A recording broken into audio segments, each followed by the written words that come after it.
Meaning of insufficiency. Insufficiency. Insufficiency. Insufficiency. Insufficiency. The term insufficiency refers to a state of inadequacy or insufficiency in quantity, quality, or ability.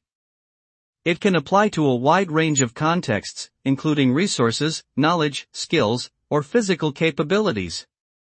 In general, it indicates that something is lacking or not enough to meet a particular need or standard. For example, an insufficiency of food could mean that there is not enough to meet the basic nutritional needs of a population, while an insufficiency of funds could imply that a project cannot be completed due to a lack of financial resources.